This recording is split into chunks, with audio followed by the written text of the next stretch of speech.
Hello everyone, কেমন আছেন সবাই? আশা করি সবাই অনেক অনেক ভালো আছেন। তো এখানে দেখতে পাচ্ছেন যে এগুলো হচ্ছে কচুর ফুল। আপনারা শহরের মানুষ অনেকে অনেক সময় কচুর লতির কথা শুনছেন, কচুর কথা শুনছেন এবং হচ্ছে যে কচুর শাকের কথা শুনছেন, কিন্তু কখনো কি কচুর ফুলের কথা শুনেছেন? যদি না শুনে থাকেন, আজকের এই ভিডিওটি আপনার জন্য। আর এই কচুর ফুল রান্নার কয়েকটি সিস্টেম আছে, আপনি যদি সেই সিস্টেমগুলো না জানেন, কোনোভাবেই কচুর ফুল আপনি রান্না করে খেতে পারবেন না। এখন কথায় আসি যে কেন খেতে পারবেন না? খেতে পারবেন না কারণ এজন্যই আপনার প্রচুর পরিমাণ গলা ধরবে। এমনিতেই কচুর শাক, কচুর লতি আমরা যদি বিভিন্ন সময় রান্না করি তাহলে দেখতে পারবেন আমাদের গলা ধরে খাওয়ার সময়। তো আজকে আমি যেভাবে রান্না করব সেভাবে যদি আপনারা রান্না করেন তাহলে আপনাদের গলা কখনোই কোনোভাবেই ধরবে না। তো আজকের এই ভিডিওটি দেখলে আপনারা বুঝতে পারবেন কিভাবে কচুর শাক, কচুর লতি এবং কচুর ফুল রান্না করবেন গলা না ধরিয়ে। আসলে কচুর লতি, কচুর ফুল, কচুর শাক খেতে অনেক মজা, তবে সেটা যদি আপনি সঠিক পদ্ধতিতে রান্না না করতে পারেন তাহলে সেগুলো খেয়ে মজা পাবেন না। তো চলুন কথা না বাড়িয়ে কচুর ফুলগুলো কুটা কমপ্লিট করি। কুটার সময় কোন ধরনের শেপ দেবেন সেটা হচ্ছে আপনাদের ব্যক্তিগত ইচ্ছা। তো দেখেন, এটা হচ্ছে কচুর ফুলের ভিতরের একটা অংশ।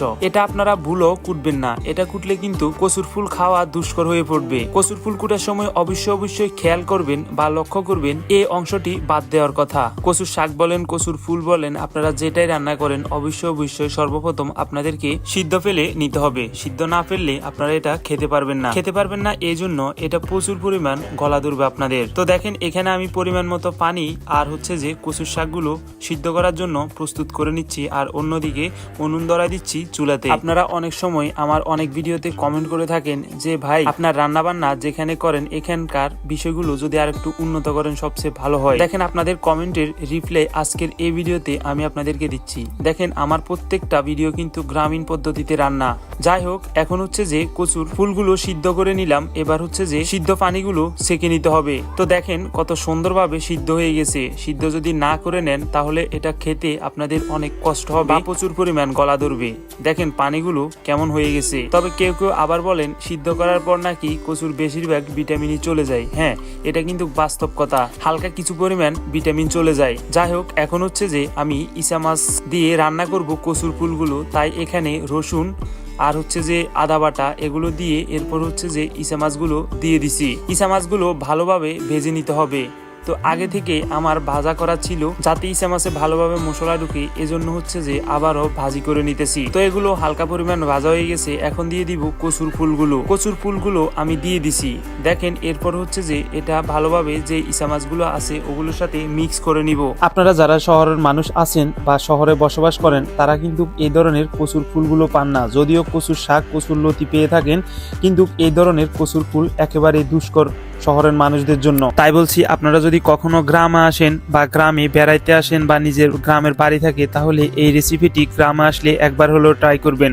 দেখবেন যদি ভালোভাবে রান্না করতে পারেন তাহলে আপনার সারা জীবন মনে থাকবে এই রেসিপিটির কথা। তাই আমি আপনাদেরকে বলবো অবশ্যই গ্রামে আসলে এই রেসিপিটি আপনারা ট্রাই করবেন। কচুর ফুল ভাজার সময় আপনারা এক ফোঁটা পানিও দিবেন না, তেল যতটুকু দিবেন ওই তেলের উপরে হচ্ছে যে ভাজি করে নিবেন। তো দেখেন, এখন হচ্ছে যে কিছুক্ষণ হওয়ার পর আমি দিয়ে দিচ্ছি হলুদের গুঁড়া। পরিমাণ মতো হলুদের গুঁড়া দিয়ে ভালোভাবে নেড়ে চেড়ে নিবেন। যদি ঝাল খেতে ইচ্ছা করে তাহলে পরিমাণ মতো ঝাল দিয়ে নিবেন, সেটা হচ্ছে যে ডিপেন্ড করে আপনার ঝাল খাওয়ার উপর।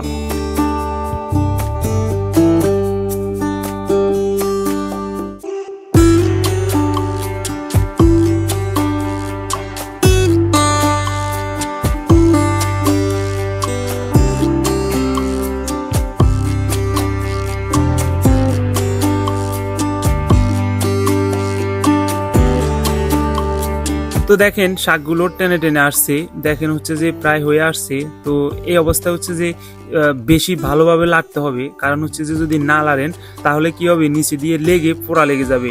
তো আপনারা অবশ্যই সচেতন থাকবেন এই কচুর ফুল রান্নার ক্ষেত্রে। সেটা হচ্ছে যে ভালোভাবে সবসময় আপনাদের লাগতে হবে, যদি না লাড়েন তাহলে নিচ দিয়ে লেগে যাওয়ার সম্ভাবনা সবচেয়ে বেশি।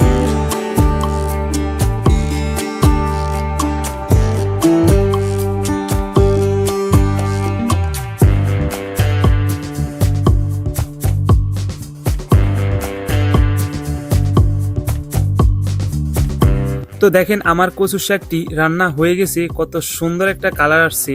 আর ভাই হয়তো আপনারা ফ্লেভারটা শুনতে পাচ্ছেন না, আমি যখন রান্না করছি এরপরে আমি ফ্লেভারটা শুনতে পাইছি, এত পরিমাণ ভালো লাগছে বলার বাইরে। আর খেতে তো সেই লেভেলের মজা লাগছে। তো ধন্যবাদ সম্পূর্ণ ভিডিওটি দেখার জন্য। দেখা হবে পরবর্তী কোনো নতুন রেসিপিতে আর নতুন ভিডিওতে। সবাই ভালো থাকবেন, সুন্দর রাখবেন আপনাদের চারপাশ।